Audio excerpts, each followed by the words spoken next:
ഈശോ മിശിഹായ്ക്ക് സ്തുതിയായിരിക്കട്ടെ. എൻ്റെ പേര് സിസ്റ്റർ സേവ്യർ.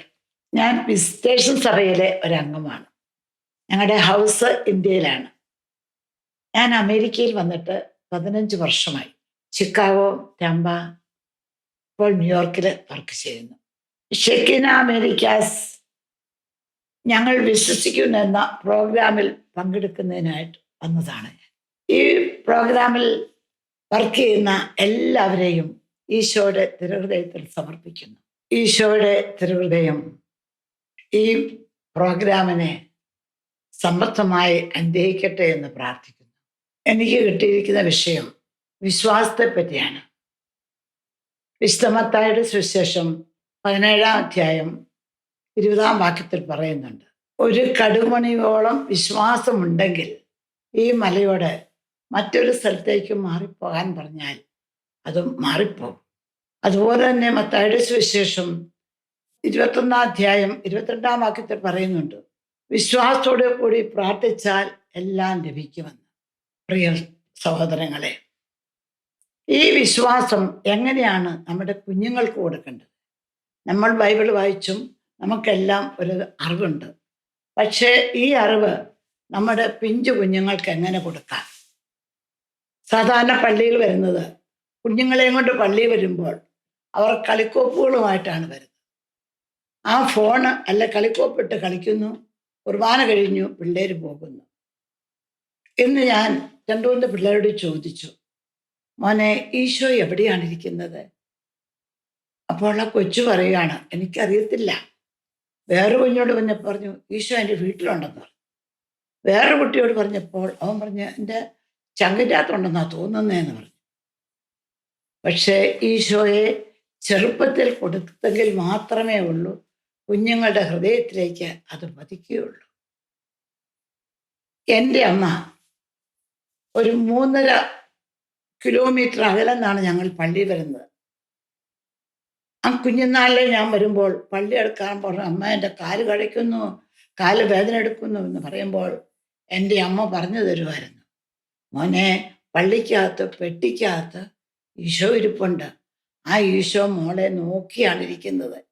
അവിടെ ചെല്ലുമ്പം ഈശോയോട് പറഞ്ഞാൽ മതി, ഇങ്ങനെ കാല് വേദന എടുത്തു എന്ന് പറയുമ്പോൾ ഈശോ അത് മാറ്റിത്തരുമെന്ന്. അപ്പൊ അതെങ്ങനെയാ കാണുന്ന ഈശോയെ? അവിടെ ഒരു ദ്വാരമുണ്ട്, താക്കോൽ ദ്വാരം. ആ ദ്വാരത്തിൽ കൂടിയാണ് ഈശോ നമ്മളെ നോക്കിയിരിക്കുന്നത്. ആ നോക്കിയിരിക്കുന്ന ഈശോയെ നോക്കി ഈ മോടെ എല്ലാ കാര്യങ്ങളും ഈശോയോട് പറയണം. അപ്പൊ അത് ഈശോ അതെല്ലാം കേൾക്കും. ഇപ്പോൾ വീട്ടില് വഴക്കുണ്ടാക്കുമ്പോഴും അമ്മ പറയുന്നൊരു വാക്കുണ്ട്, അയ്യോ പെട്ടിക്കകത്തിരിക്കുന്ന ഈശോ നോക്കുന്നുണ്ട്, ഈശോ കരയും എന്ന് പറയുമ്പോൾ എൻ്റെ വഴക്ക് നിർത്തി. അതുപോലെ ആരെങ്കിലും ചേച്ചിമാരടിച്ചാൽ അത് ഈശോയോട് പറഞ്ഞാൽ മതി, തിരിച്ചടിക്കരുതേ, ഈശോയോട് പറയണം.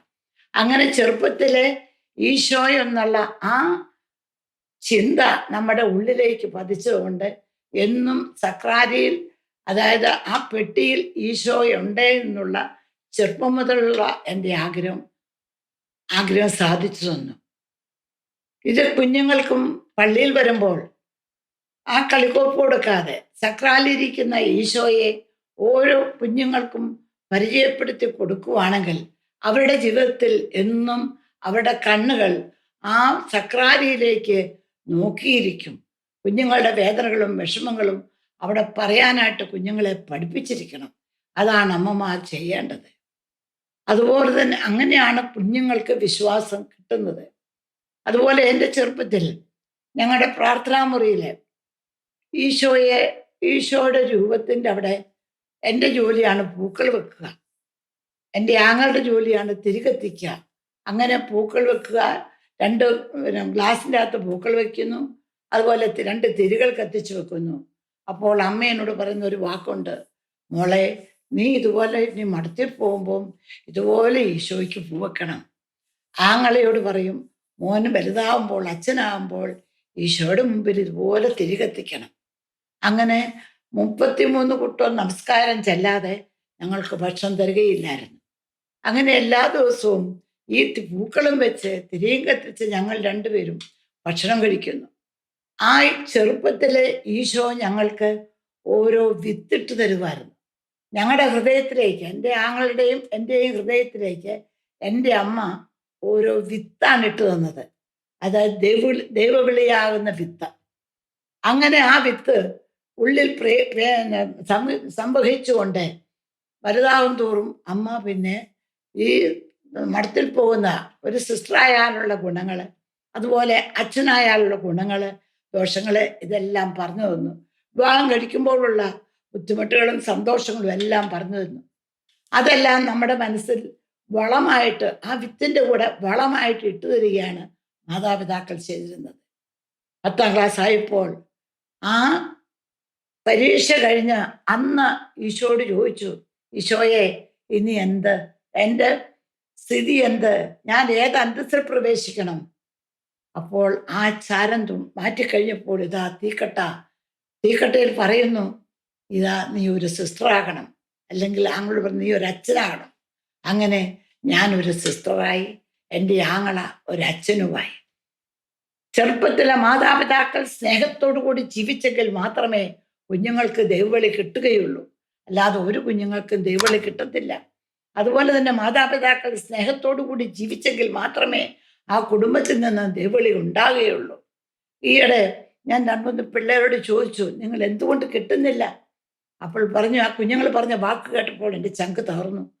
സിസ്റ്ററെ, ഞങ്ങൾ എന്തൊരു കല്യാണം കഴിക്കുന്നു, ഞങ്ങളുടെ അപ്പനും അമ്മയും എന്നും വഴക്കാണ്. ഒരു ദിവസം പോലും വഴക്കില്ലാത്ത ദിവസമില്ല. അവർ 2 മുറി കിടക്കുന്നു. ഇത് ഇങ്ങനെ കല്യാണം കഴിച്ചാൽ ഞങ്ങളും ഇതുപോലെ ജീവിക്കേണ്ടി വരികയല്ലേ? അതുകൊണ്ട് വേണ്ട, ഞങ്ങൾ കല്യാണമേ വേണ്ട. എൻ്റെ പൊന്നു മാതാപിതാക്കളെ, നിങ്ങൾ സ്നേഹത്തോടു കൂടി ജീവിക്കുക. ആ സ്നേഹം നിങ്ങളുടെ കുഞ്ഞുങ്ങൾക്ക് കൊടുക്കുക.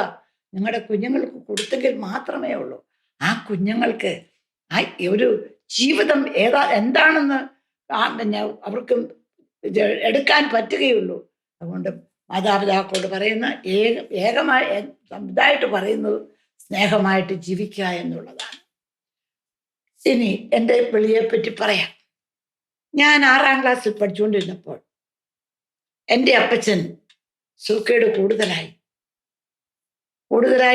ആശുപത്രിയിലായിരുന്നു. ആശുപത്രിയിൽ നിന്ന് ഉപേക്ഷിച്ചു, വീട്ടിൽ കൊണ്ടുവന്നു. ദിവസവും ഡോക്ടർ വന്ന് പരിശോധിക്കും, സീരിയസ് ആണ്.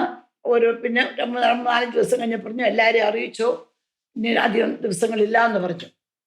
ഒരു ദിവസം എൻ്റെ സഹോദരങ്ങളും ഞാനും കൂടെ സ്കൂളിൽ പോകാനായിട്ട് ഇറങ്ങിയപ്പോൾ എൻ്റെ ഒരു കസിൻ വന്ന് ഞങ്ങളെ വഴക്ക് പറഞ്ഞ് അകത്ത് കയറ്റി. ഇനി നിങ്ങൾക്ക് ഞങ്ങൾ ആളെ വിടണോ? എന്നാതെ ആള് കഴിയുന്നില്ല. അപ്പോഴാണ് അറിയുന്നത് 12 മണിയാകുമ്പം എൻ്റെ ഫാദർ മരിക്കും.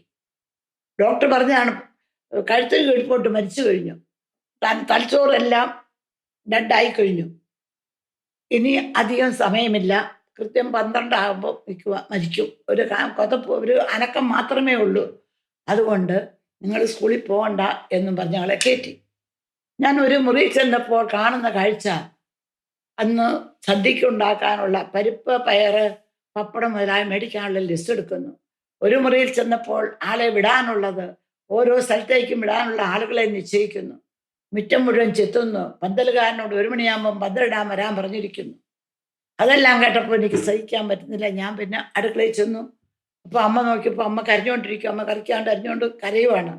അപ്പോൾ അമ്മ പറഞ്ഞൊരു വാക്ക്, നീ പോയി 2 കൊതുമ്പെടുത്തുണ്ടോ, ഒരു 11 മണിയാകുമ്പോൾ എല്ലാവർക്കും ഭക്ഷണം കൊടുക്കും, 12 മണിയാകുമ്പോൾ പക്ഷെ മരിക്കാനും മുമ്പ് ഭക്ഷണം കൊടുക്കുക, അതുകൊണ്ട് നീ വേഗം കൊതുമ്പെടുക്കാൻ പറഞ്ഞു.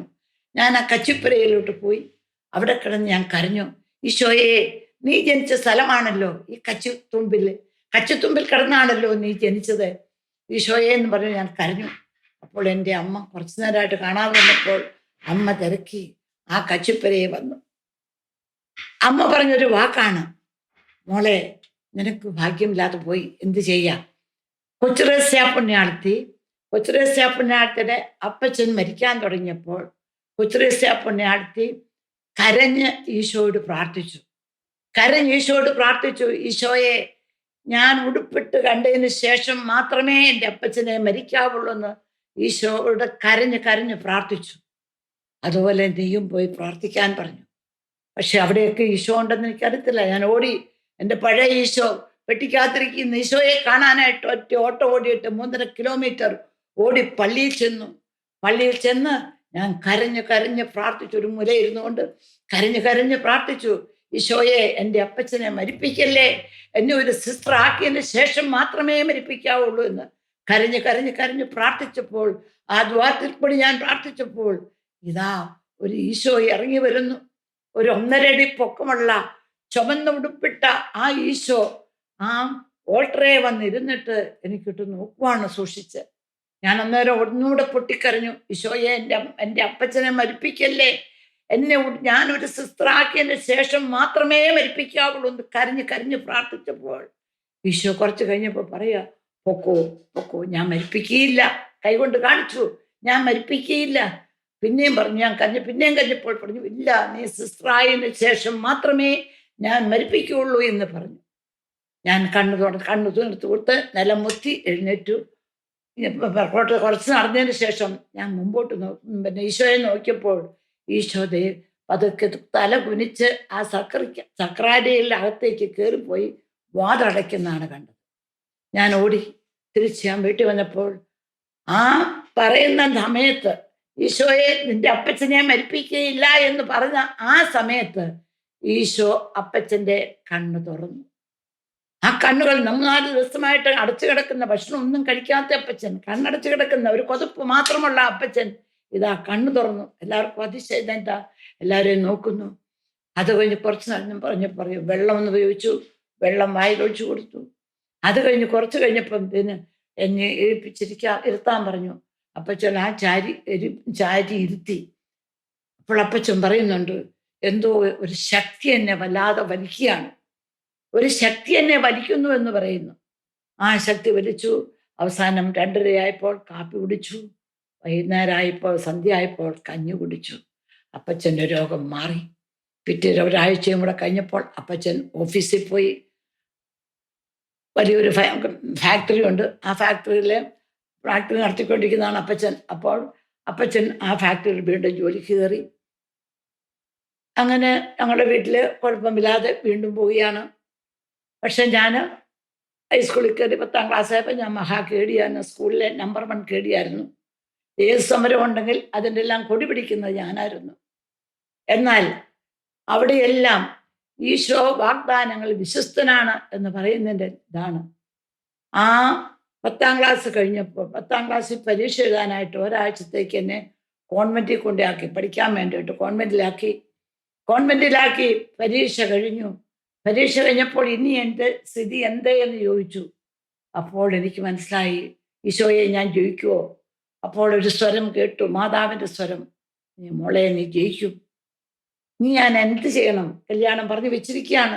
ഈശോയെ ഞാൻ എന്ത് ചെയ്യാം? വീട്ടിൽ ചെന്നാൽ എന്നെ കിട്ടിക്കും, എനിക്ക് മടത്തിപ്പോണം, ഞാൻ എൻ്റെ സ്ഥിതി എന്താണെന്ന് എനിക്ക് പറ എന്ന് പറഞ്ഞപ്പോൾ അമ്മ പറഞ്ഞു, എൻ്റെ മഠമാണ് വിസ്റ്റേഷൻ സഭ, ഈ വിസ്റ്റേഷൻ സഭയിൽ മോള് ചേർന്നാൽ മാത്രം മതി എന്ന് പറഞ്ഞു.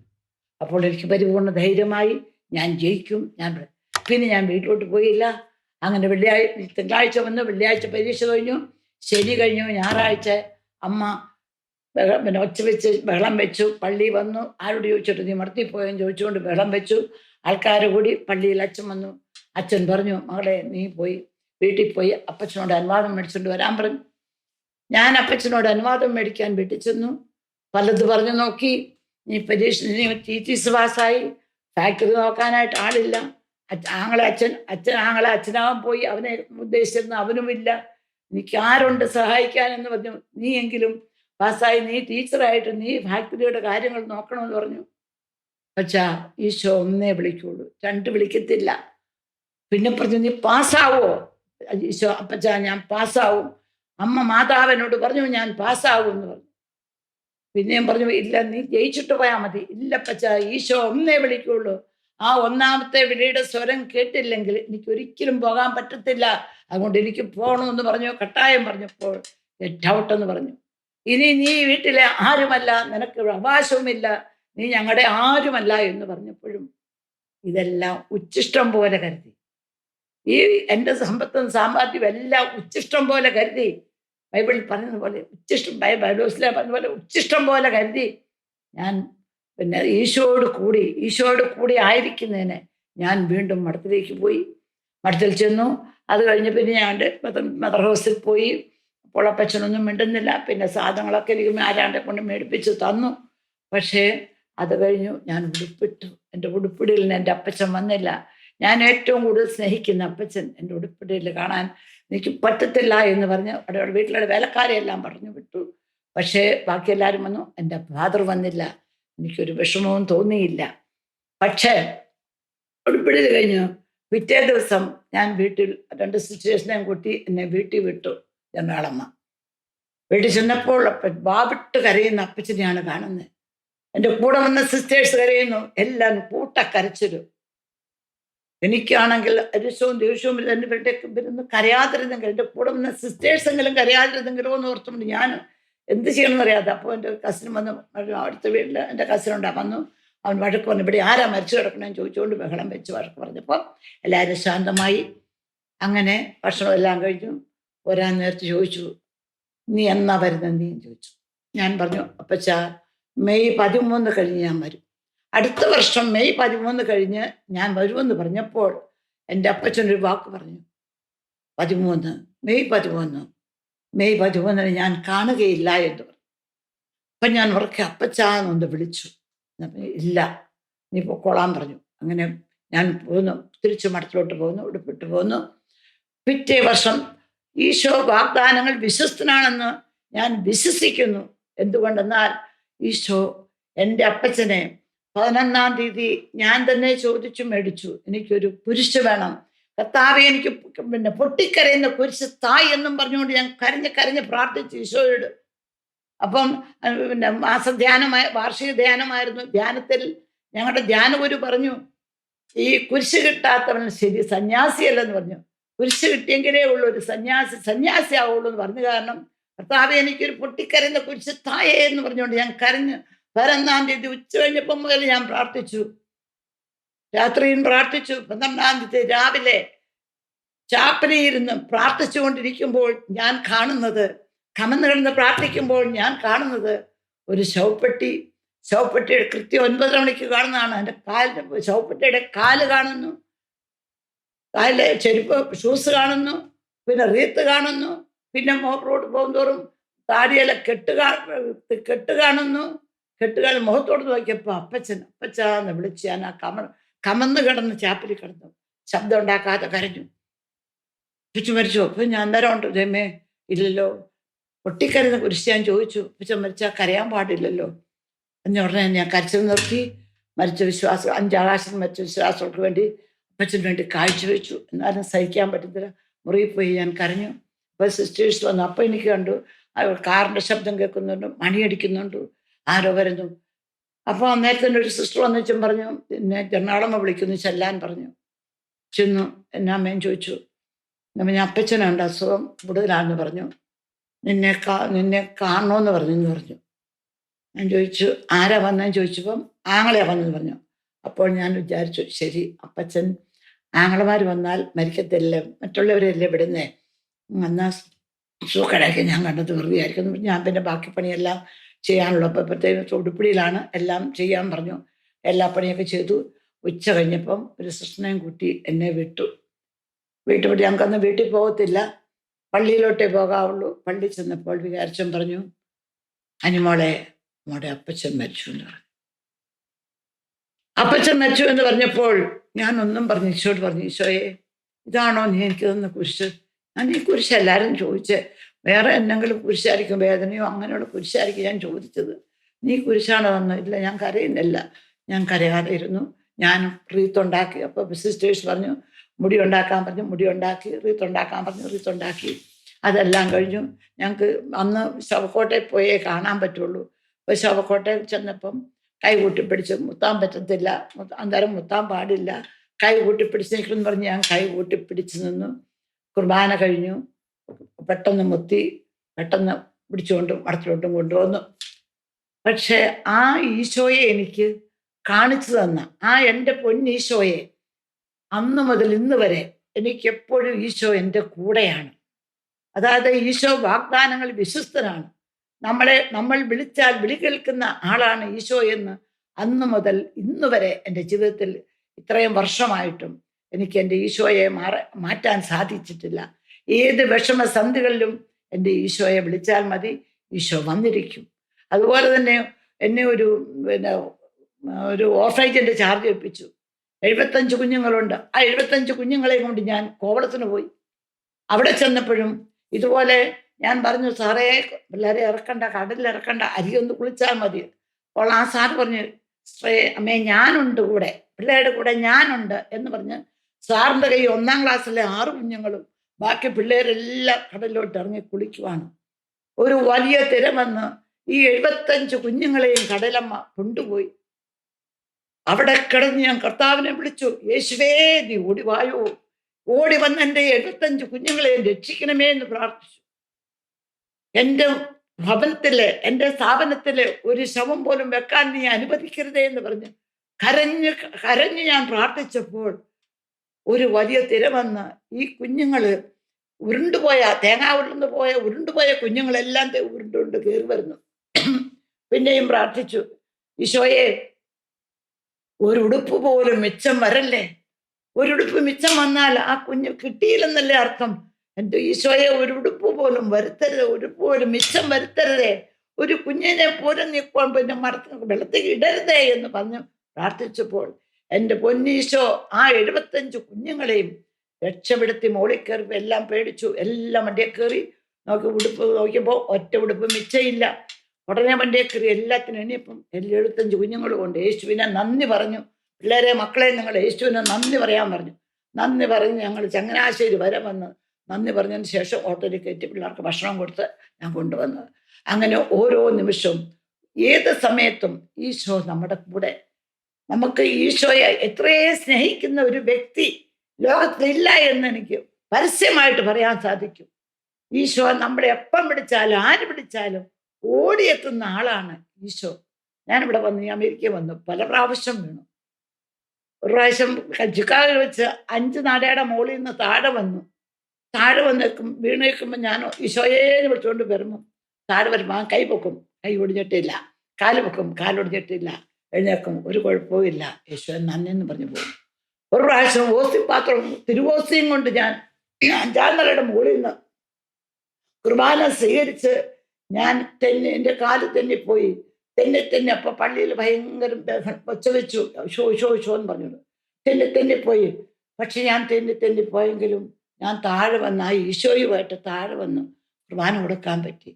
അവിടെയെല്ലാം ഈശോ എന്നെ ഒത്തിരി ഒത്തിരി ഒത്തിരി സഹായിക്കുന്നു. നമ്മൾ എൻ്റെ മക്കളെ എല്ലാവരും ഈശോയോട് ഇതുപോലെ ഈശോയെ സ്നേഹിച്ചാൽ നമ്മുടെ ഉള്ളിൽ ഒരു വെറുപ്പോ വിദ്വേഷമോ വൈരാഗ്യമോ ഒന്നുമില്ലാതെ സ്വതന്ത്രമായി ഈശോയെ വിളിച്ചാൽ ഈശോ നമ്മുടെ വിളി കേൾക്കും. വിളി കേൾക്കുന്ന ഏക വ്യക്തിയാണ് ഈശോ. അതുപോലെ അമ്മ നമ്മുടെ കൂടെ ഉണ്ടായിരിക്കും, നമ്മുടെ കൂടെ എല്ലായിടത്തും വരുന്ന അമ്മയാണ്. അതുകൊണ്ട് നമ്മൾക്ക് ഈശോയ്ക്ക് മഹത്വവും, അമ്മയോട് നമുക്ക് മുട്ടിപ്പായിട്ട് പ്രാർത്ഥിക്കാം, ഈശോയോടും പ്രാർത്ഥിക്കാം. ഇത്രയും പറഞ്ഞുകൊണ്ട് ഞാൻ എൻ്റെ വാക്കുകൾ നിർത്തുന്നു. നന്ദി. ഈശോയ്ക്ക് മഹത്വം.